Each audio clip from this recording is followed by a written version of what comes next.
Alright, hello guys, welcome back to my YouTube channel. Muli, this is Gerald's TV at ngayon nga mga kaibigan ay magbibigay tayo ng kaunting reaksyon patungkol nga dito sa bagong bahay ni Rina. At napanood po natin na pinasilip yung buong bahay ni Rina at talaga namang sa labas po ng kanyang bahay sa itsura ay masasabi ko para sa akin ay malaki ang bahay at maganda at modelo ang bahay na ito. Talagang grabe ang pagkagawa ng bahay na ito. At ito nga sa video ay dito nga sa may mga ilan po pala tayong picture, hindi po video, ay nakita po natin na maganda po ang labas ng bahay, yung loob ng bahay, at talaga namang mapapawaw ka na lang. So ito panoorin po natin at saludo po tayo mga kaibigan sa lahat po ng tumutulong dito kay Rina Mimay. So ito panoorin po natin ang iilang mga picture sa bahay ni Rina, sa labas, sa loob, sa kwarto, ay talaga namang mapapawaw ka. So alright, so ito na mga kaibigan at siyempre bago natin umpisahan ang ating pagre-reaction sa mga picture na ating ipapalabas dito sa video ito, ay siyempre ay talagang pansinin din natin ang kalagayan ni Rina ngayon. So ito nga makikita nyo mga kaibigan sa picture na yan ay talagang makikita mo na si Rina ay blooming at medyo parang pumayat siya ng konti but bumagay din sa kanya yung kanyang itsura ngayon. Talagang parang mas lalo siyang gumanda at makikita mo sa mukha niya, sa aura ng kanyang mukha ay masayahin siya masaya siya ngayong sa nakikita natin. At kita mo naman ang itsura niya ay talagang ibang iba talaga si Rina. Talagang noon pa man ay hinahangaan po natin yan si Rina dahil bukod sa mabait ay may angking kagandahan din talaga ang batang ito. So ito umpisahan po natin at ito nga mga kaibigan, umpisahan natin ang ating pagre-reaction dito sa labas ng bahay ni Rina. Okay, so ito nga mga kaibigan, ito yung labas ng bahay ni Rina. Mapapansin nyo ay napakaganda yung kanyang design ng pintura at nakikita natin na puro mga salamin yan nakasalamin ang kanyang bahay at ang pintura napakaganda, may gate na maganda at talagang makikita natin na ito ay medyo may kalakihan din at dito naman tayo mga kaibigan sa kanyang gilid ng bahay. Kung napapansin nyo mayroong bakod dyan at talagang may mataas pang bakal o grills ba grills na merong bakod na bakal na talagang hindi po basta-basta makakapasok yung tao na galing sa labas. Talagang secure din ang bahay na ito ni Rina. At kung mapapansin nyo rin mga kaibigan sa sa paligid ng bahay ni Rina ay talagang mukhang malamig mapresko yung hangin dahil maraming puno na talaga namang ito yung kailangan din ni Rina na makalanghap ng sariwang hangin.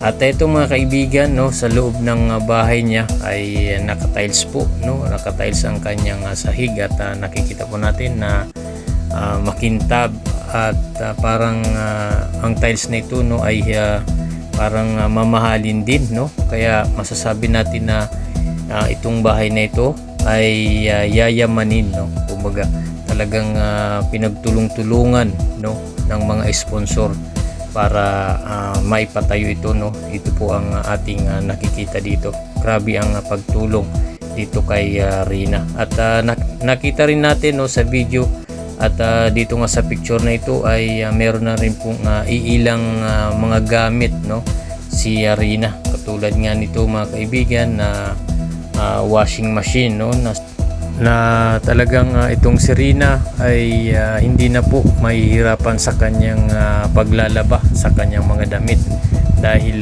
ito na nga merong washing machine na ilalagay mo lang yung damit mo, ayun, talagang maghihintay ka na lang ng konting oras, tapos na ang iyong mga labahin.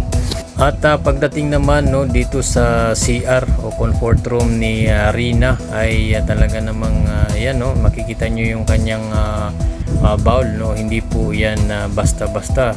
Talagang nauuso din yan ngayon sa design ng mga bahay ngayon, ng mga bago. Talagang ngayon po ay ganyan na ang lahat ng mga ginagawang CR. Kumbaga talagang pinaganda po ang CR niya. At meron pa yung shower kasama. Talaga namang komportable, kumbaga. At talagang si Rina ay kapag tumira na dito ay napaka relax na, kumbaga, ng kanyang buhay. Hindi na po siya mahihirapang maligo, dahil isang pindot mo lang dyan ay lalabas na po yung tubig at magsha-shower ka na, maliligo ka na. So napakaganda. Ito po yung parang mga bagong mga design ng bahay ngayon. Ganyan na po talaga. So dito naman ang napakaswerte din ng magiging kasama, ayon nga sa video na napanood natin sa channel ni Rowie Name, ay itong kwartong ito ay magiging higaan or kwarto rin ng makakasama ni Rina or yung mag-aalaga kay Rina. So napakalinis din at maganda ng itsura ng kwarto ng magiging kasama ni Rina. So talagang komportable, at talagang makikita mo na maaliwalas at maayos ang kalagayan. At ito nga mga kaibigan, medyo nakikita natin na meron na rin siyang cabinet sa kwarto ni Rina, Bagamat siguro ay yan pa lang ang cabinet ni Rina, ay talaga namang makikita mo na medyo mamahalin din ang cabinet na yan. At kung makikita nyo sa side ay kumbaga ma-imagine nyo para siyang ang kwarto ni Rina ay ikukumpara mo sa mga hotel, na ganyan po ang itsura ng loob ng mga hotel, magaganda. At ito nga yung design din ng kanyang kwarto. Meron na ring aircon ang kwarto ni Rina, at hindi na po siya maiinitan or pagpapawisan sa kanyang pagtulog. At talaga namang makakatulog siya, sa tingin ko makakatulog siya ng mahimbing dito dahil malamig ang kanyang kwarto dahil meron pong aircon. At kung makikita nyo yung design ng kanyang kisame, napakaganda.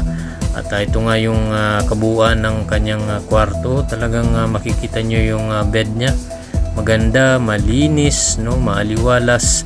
Talagang sakto rin po dito kay Rina, dahil isa nga pong prinsesa, tinatawag pong prinsesa yan si Rina, dahil talagang yun naman po talaga nakikita natin kay Rina. Isa pong kaya tinawag siyang prinsesa dahil kakaiba po siya sa mga natutulungan, kahit pa noon yan, nung nasa Kalinga pa po yan, talagang tinatawag po yan ni Kuya Bal at ni Kalinga Prab na si Princess Rina. So nakikita naman natin na, tingnan nyo po yung kanyang picture dyan, ay talagang masaya, maliwalas yung mukha, at makikita mong wala pong problema itong si Rina. So lalong gumanda si Rina, at bumagay din sa kanya yung kanyang itsura ngayon, yung kanyang kalagayan ngayon. Talagang lalo siyang parang kumbaga makikita nating umayos na rin talaga ang kanyang buhay. So ito nga mga kaibigan yung kabuuan ng bahay ni Rina. So napakaganda, maganda yung kombinasyon ng pintura, yung kanyang gate. Makikita mo na talaga na secure itong ating Princess Rina, kapag siya ay tumira na dyan. Napakaganda at solid talaga yung mga sponsor niya. Napakabait at talagang sobrang tulong ang ginagawa dito kay Rina. Hindi po pinabayaan din, talagang tuloy-tuloy po yung kanilang pagtulong, no, dito kay Reyna. So yun lamang po mga kaibigan ang ating reaction ngayon, no, dito sa kay Reyna. So siyempre kung bago ka pa lamang po dito sa ating channel ay huwag niyo pong kalimutang mag-like at subscribe at paki-hit na lang po ng notification bell para updated ka sa ating mga bagong i-upload na mga videos. Salamat po at God bless you all.